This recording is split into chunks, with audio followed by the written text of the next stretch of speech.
Hello student.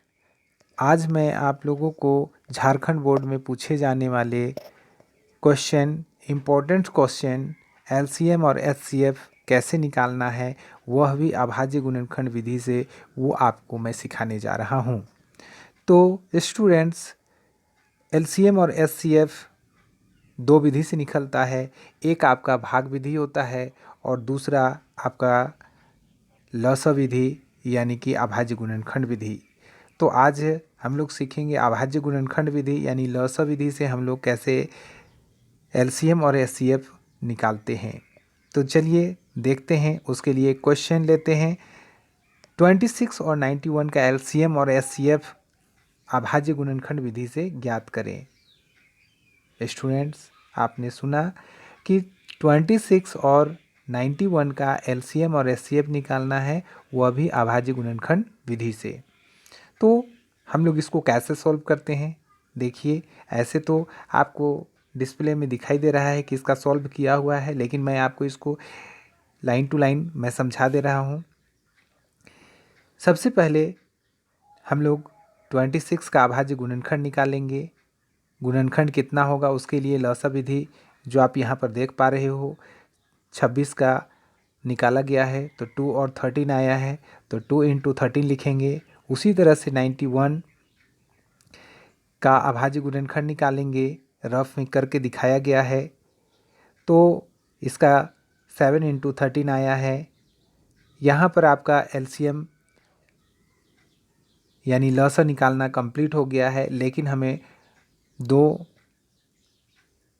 Number जो कि 26 और 91 है उसका निकालना है, और इसलिए हम लोग यहाँ पर अतः 26 और 91 का एलसीएम करके 2 इंटू 7 इंटू 13 लिखेंगे। सो स्टूडेंट्स, यहाँ पर 2, 7 और 13 कैसे आया मैं आपको समझा रहा हूँ। यहाँ पर जिस का अभाज्य गुणनखंड निकाला गया है हम उसको ध्यान से देखते हैं। वहाँ पर हमें ये ध्यान से देखना होता है कि यहाँ पर पेयर बन रहा है या नहीं। अगर पहला जो 26 का अभाज्य गुणनखंड निकाला गया है उसमें और 91 का निकाला गया है उसमें, दोनों में अगर पेयर बन रहा है तो उसके लिए एक बार, और जो पेयर नहीं बनता है उसके लिए एक बार। यानी कि यहाँ पर 13 का केवल पेयर बनता है और 2 और 7 का पेयर नहीं बनता है, इसलिए 2 को लेंगे और 7 को लेंगे, और 13 का पेयर बना तो इसको दो बार नहीं लेकर के एक बार ही लेंगे।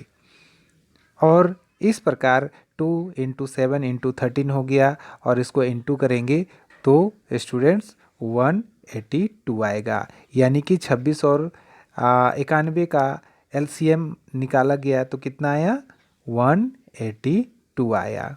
उसी तरह से अब हम लोग एचसीएफ निकालेंगे। तो 26 और 91 का एलसीएम एचसीएफ बराबर 13 लिखेंगे। क्यों 13 लिखेंगे? क्योंकि दोनों का पेयर जब बनता है और पेयर को सिर्फ लिया जाता है इसमें, इसलिए। तो 2 का भी पेयर नहीं है, 7 का भी पेयर नहीं है, इसलिए इसको छोड़ देंगे। 13 का पेयर बना है इसलिए 13 को लेंगे। तो एचसीएफ में आपको ध्यान रखनी है, जिसका पेयर बनता है उसी को लेते हैं और जिसका पेयर नहीं बनता है उसको छोड़ देते हैं। लेकिन एलसीएम में जिसका पेयर बनता है उसके लिए एक बार, और जो पेयर नहीं बनता है उसको भी ले करके इंटू करते हैं। तो स्टूडेंट्स, आप सीख गए होंगे कि एलसीएम और एचसीएफ कैसे निकाला जाता है। तो चलिए आगे हम लोग ये सीखते हैं और एक क्वेश्चन देखते हैं कि अगर 2 के जगह में 3 अंक का रहे तो उसको कैसे हम लोग सॉल्व करेंगे। सो स्टूडेंट, यहाँ पर देखिए एक क्वेश्चन और लिया हूँ। 17, 23 और 29 का एलसीएम और एचसीएफ अभाज्य गुणनखंड विधि से ज्ञात करना है। सो स्टूडेंट्स, वही क्वेश्चन है लेकिन इसमें एक अंक बढ़ा हुआ है। तो चलिए, जिस तरह से हम लोग ऊपर किए थे उसी तरह से यहाँ भी करेंगे। सबसे पहले यहाँ पर 17 का अभाज्य गुणनखंड निकालेंगे।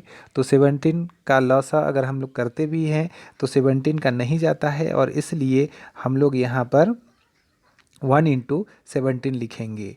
जैसे कि आप देख रहे हो 17 का लसा ले जाएंगे तो 17 ही एक बार ही जाता है, इसलिए 1 इंटू 17 करते हैं।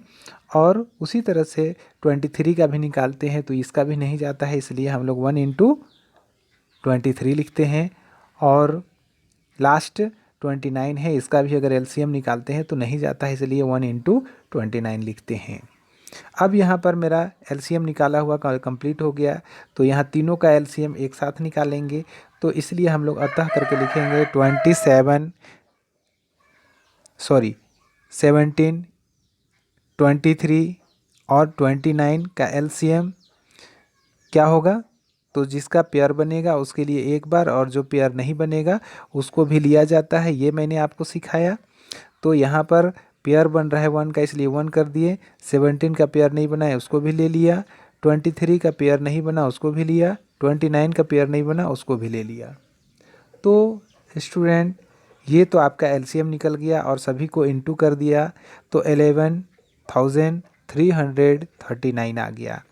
उसी तरह से 17, 23 और 29 का एचसीएफ निकालेंगे। तो एचसीएफ में आपको मैंने पहले बता दिया है कि जब पेयर बनेगा तो उसी को लेते हैं, तो पेयर यहाँ 1 का बन रहा है, बाकी 17, 23 और 29 का नहीं बन रहा है, तो उसको नहीं लेना है। तो इसलिए एचसीएफ बराबर आपका 1 हो गया। सो आगे इसी तरह से हम लोग बनाएंगे, आप लोग समझ गए होंगे। ओके।